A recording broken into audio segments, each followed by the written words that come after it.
So, hello, ladies, gentlemen. Now, next session. And this next session is going to be about bleed creation, bleeding edge. So, shall we move on? So this is going to be about bleeding, and now it starts bleeding. So this is what I plan to do in this session. Again, everything related to new stuff in pdfToolbox 11.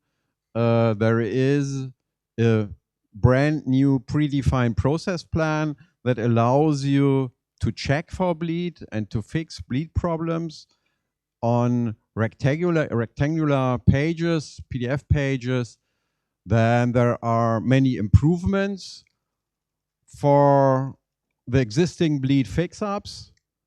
And then there is a brand new technology. It's a big feature that allows you to generate bleed for irregular shapes, like for labels and so forth. So the new process plan, check and fix bleed, you can find it in the prepress library. A short explanation. So it works at all page edges separately. It uses the trim box of the page. And it hasn't been developed by callas software. It actually has been developed by Calibrate, which is a partner of us, as you all know, and they are much closer to the customer. So, and this feature definitely required experience with customer files, with reality, something Calibrate could better do than we do.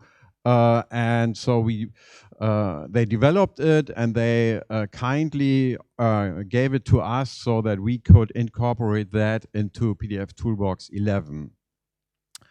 There is only, so you can edit it, you can look at it, but there is some JavaScript involved, and that is that can't be viewed. So other than all the other profiles in pdfToolbox 11, you can't view that JavaScript. So that just has obfuscated. And then there is a tiny limitation. So it would only work on PDF files where all trim boxes have the same size. That is related to because of a limitation in the internal structure of pdfToolbox. And I will show that in a minute. I just first want to explain how that works so that you better understand when we run it and when we apply it on a file, what we are actually doing. So this drawing shows how the whole thing works. So we've got a trim box here. We've got a safety zone or a zone where we are safe on the page. And then there is an area close to the trim box in between the safety zone and the trim box. And this is where it's getting dangerous, where we're getting close to the bleeding area. And then this, then there is the required bleed area. This is green. So actually, we want this file to have bleed up to this green box here, but the process plan allows us, gives us some tolerance here. So if an object would go into the bleed area up to this gray box here, then the process plan would consider this edge to be fine. So it takes 3 values, does some calculations with that, and then thereby finding out whether an edge of the page is okay or not. So, and this is how it looks like when it runs. So it comes up with exactly these 3 questions. The safety zone distance between, or the distance between safety zone and trim box, the required bleed and the bleed tolerance, and then the unit. And it also allows you to create bleed if missing. So you can switch this on and off. And then for bleed creation, you can specify whether you want to do that for a single page or for facing pages. And then how are these values that you enter taken into account? So there are two situations where you would have a bleed error or a fix for bleed. The one is there are objects that go above or that go out of the safety zone into the area that is close to the trim box. And then there is no bleed outside of the trim box. So this is the one situation. And the other situation is there are such objects. There is bleed, but that bleed does not go further than the line between the required bleed and the tolerance. So the tolerance is distance from the required bleed. So how does it work? So maybe better have a look. Let's go to pdfToolbox and sorry, I have prepared a file here, and that I've picked that file because yeah, it has here the title page. You would want to have bleed at 3 edges on the left hand side, at the bottom, and maybe not even on the right hand side. This is empty. There on this page we don't have any problems. Here we have problems at the left and the right hand side, and so forth. Here left and right again, and here we have left, bottom, and right. Yeah, this is clear. So let's now run the thing. Yeah, we have seen that, and we just keep the default values here. So the safety zone is 2 millimeters. The required bleed is 3 millimeters. Tolerance 25%. So we would allow up to 75% towards the required bleed. Millimeter, we don't want to create bleed, and we have single pages, yes. And then we've got information here. So the bottom edge of some pages has problems. So we have seen that. It's here, the bottom of the first page, and at the bottom of the 10th page. And I think page number 7. We have a problem on the left-hand side, and we would expect, a problem on the right-hand side as well. And indeed, yes, there is an error here. So this seems to work pretty well. And actually, yes, we in our tests this really worked pretty well. So let's now try to fix the stuff. Now we just switch here to on.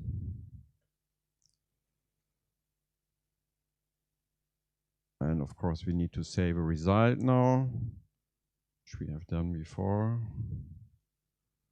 So, and that's it. And now we have here on the 7th page, it has added bleed here at the,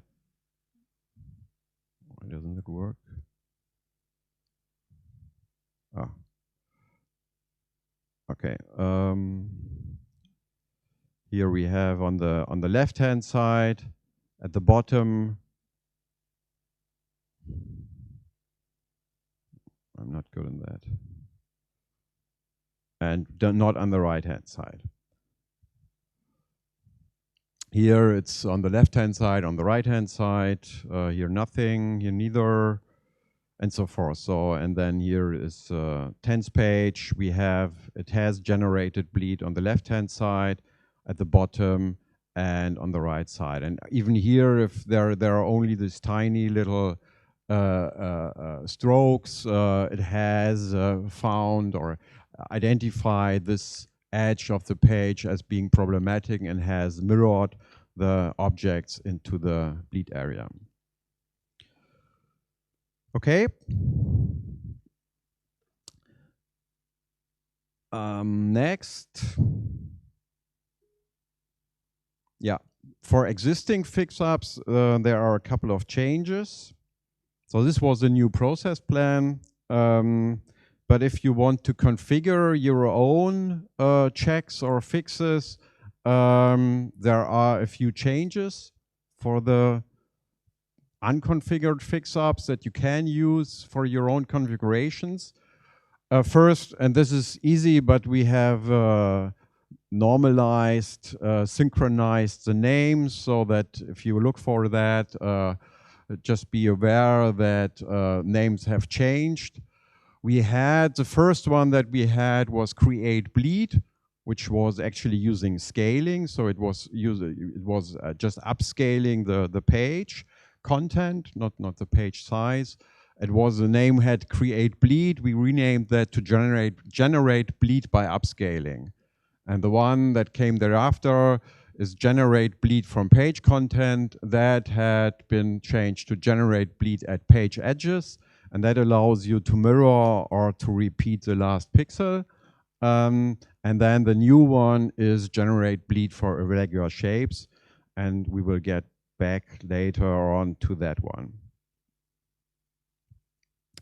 And this is a summary of all the details that have been changed to generate bleed from page content, to the second one that works with mirroring and repeating the last pixel. And this is just the overview. I would want to go over each of them individually, and I have made a short diagram here to show what it actually does. So this deals with, so here this allows you technically to specify what objects you want to take into account. And the base problem that this tries to solve is you have, for instance, a die line in your PDF page, and usually you wouldn't want to mirror the die line into the bleed. So this setting allows you to say which objects you want to mirror, and you can either and the first thing here, repeat only, you can either just use any check of pdfToolbox, or because in most cases you're dealing with spot colors that you don't want to mirror, you can also specify a spot color name here. And in this example we say mirror everything except objects that are drawn in spot color die line. And then it wouldn't mirror the die line.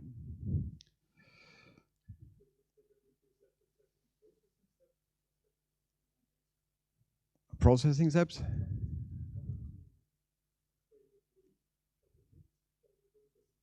Yeah, you would, currently you would have to use a check that would find all objects that are not processing steps.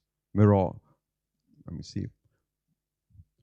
Repeat only, yes. So you would define a check, all objects that are not processing steps. Right. Yeah, I know. I mean, this is the underlying question will show up tomorrow in the wrap-up session only, unfortunately, where we talk about future features. But yeah, so there is, in this particular case, I think it's even pretty much straightforward. So you may want to have such a check. So processing steps uses layers in order to identify die lines and crease lines and whatsoever. So objects that are not actually print content. And Peter rightfully asked, so usually you don't want such objects to be mirrored. So you want to find all such objects with just one call to be as an exception for this mirroring. And yes, you can do that, but you would have to set up your own check for that. So next is, this is straightforward. So up until now, it was always the trim box that you were using for bleed generation. Now it's possible to pick to specify that box. So you can also say, I want to mirror bleed at the bleed box. And then when you receive a file that already has some bleed, but the bleed is not sufficient, so it goes not far enough into your required bleed zone, you can keep that bleed and mirror from there. And talking about bleed box, so what you could also do is instead of specifying the distance from the required bleed, you can say just derive the required bleed from any bleed box. So in this example, on the first page, I have for whatever reason, maybe it's a cover and I don't need that much bleed, so I have the bleed box is smaller than on page 2, where the bleed box is bigger, and then the engine can create bleed just according to the bleed box. And of course, this would also work and maybe makes much more sense if you have different files and they all are for different products and have different bleed requirements. Then the engine can just use the bleed box as defined in the PDF file to create bleed.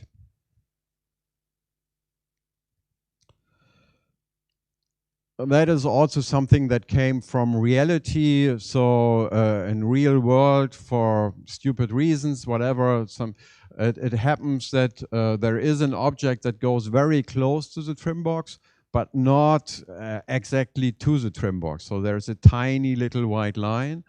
And then when you create bleed, unfortunately, you make that white line even bigger when you mirror, of course. It gets double size. If you have that frequently, or you're aware of that, or you just do that as a safety means, you can now say there is an offset from the box that you have picked, whether it's the trim box or the bleed box. Just go, in this example, 0.5 point or millimeters inwards of the trim box, and then start mirroring there. Okay?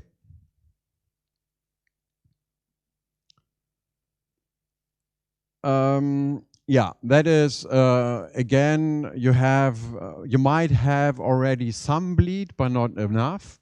Up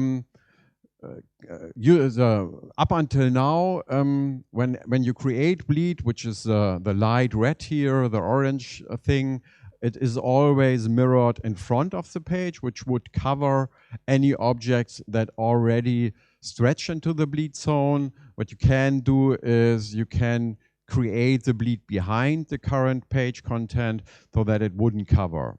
This obviously works better for objects that go rectangular through the trim box. It is not ideal if you have objects that don't go straight into the bleed zone. So this is another option that you have, and this yet another option, or up until now, when it was possible to have different bleed sizes at the bottom and at the four edges of a page.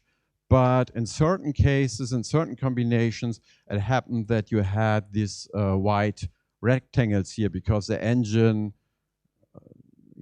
the engine didn't update the file in the course of creating the bleed. So what you have a different way to specify it here in the UI. Instead of using the plus buttons as before, you have the ability to enter all four values into one setup.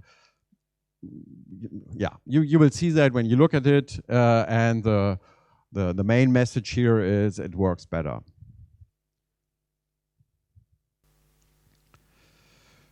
So I have some use cases here, a label that we've created for, I think, pdfToolbox 10, a packaging or large format that we received from a customer. And in all of these cases, we may want to produce it with bleed, but we don't have bleed. And up until now, there was nothing in pdfToolbox that you could do. And here we now have technology in pdfToolbox 11 that allows us to use the color from the outer edge of your object and repeat that color outwards to whatever size of bleed you want it to have. Same here for the packaging. So I don't know, here, for instance, it takes the die line here and creates bleed outwards from the die line. And here it's maybe interesting because here we have the die line is here, we also have some white, and you can see that the engine here determines where is the middle between my two areas where I need to create bleed for, and then takes the middle line and in the upper zone. Can you see that? I can here, so it's maybe better. I can remove my hand as well. So, and here it mirrors from here, and there it mirrors the white into there.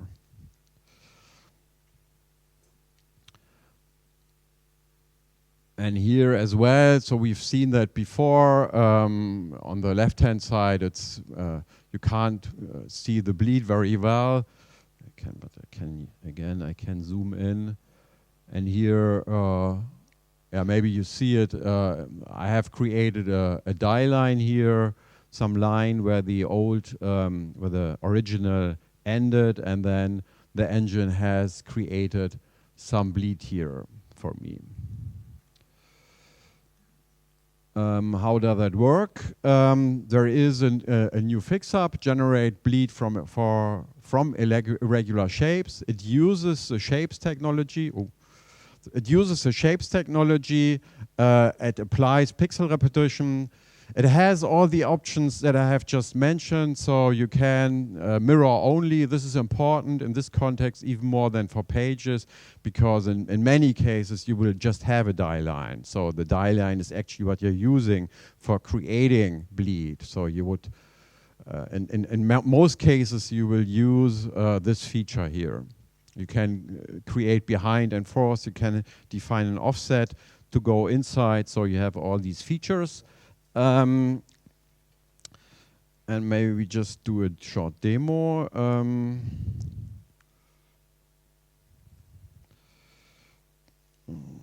need this.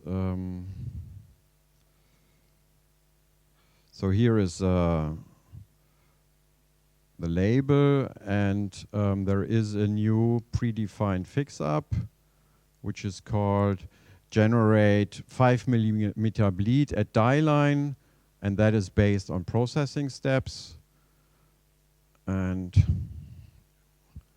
when I save the result, it creates a shape first from the processing steps die line. It has created the bleed.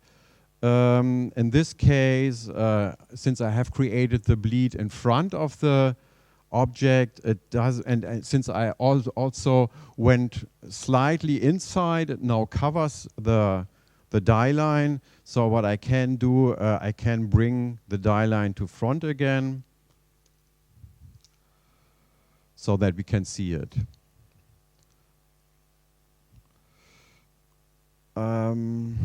That's that. Another example here, slightly more complicated because it doesn't have a die line. So it's just the object. So, and then you have two possibilities. You can either just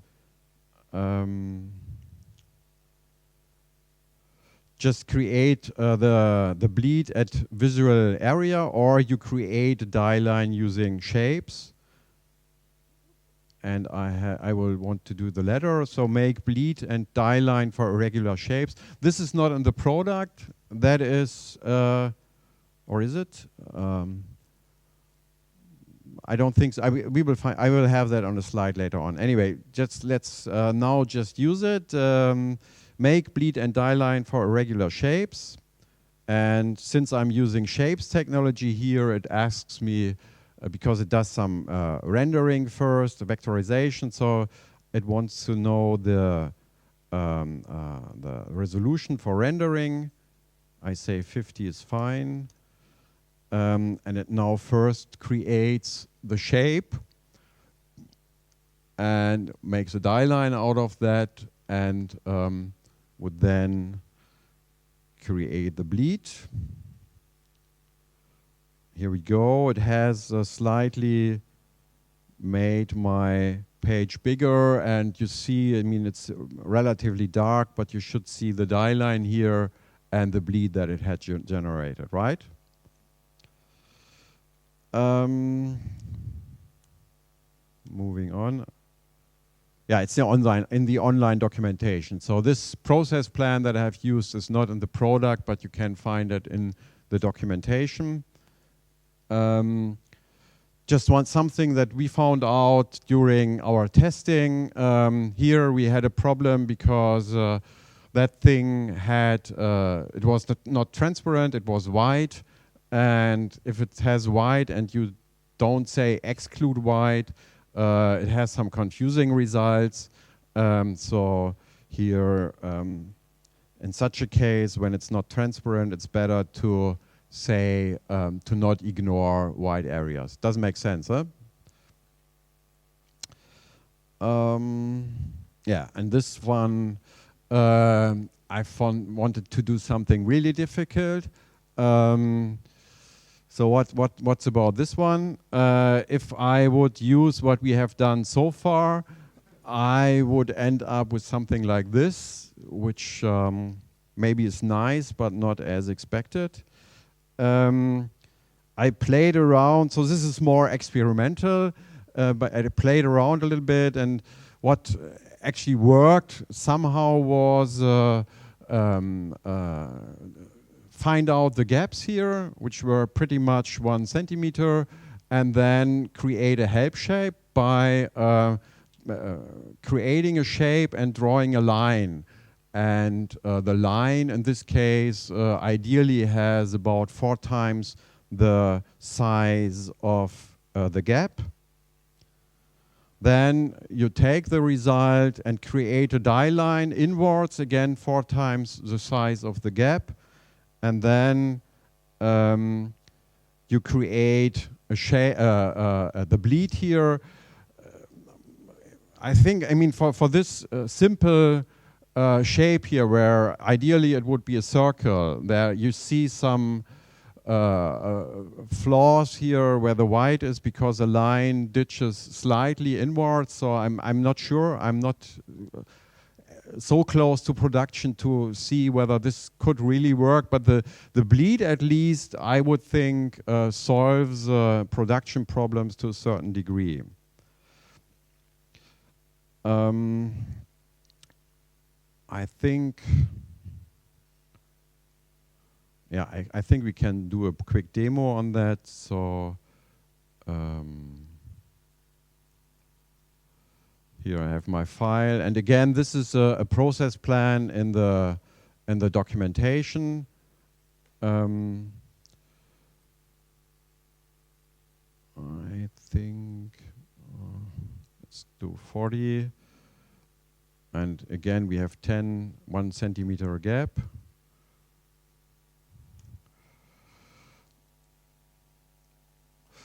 Yeah, and now again it rasterizes first the logo, and then it creates a help shape, and then the die line, and then it does a mirroring. Yeah, in this case the 40 ppi were probably not high enough, so we have more problems maybe here than before.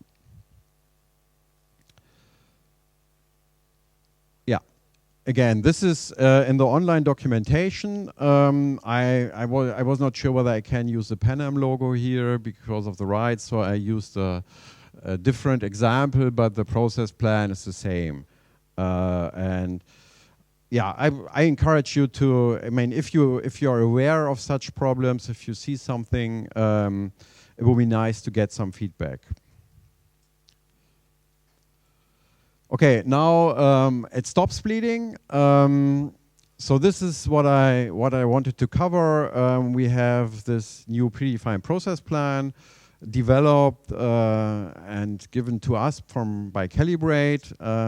We have some changes for existing Fixups when it comes to bleed, and we have this new technology for generating bleed for irregular shapes. And you have got any questions?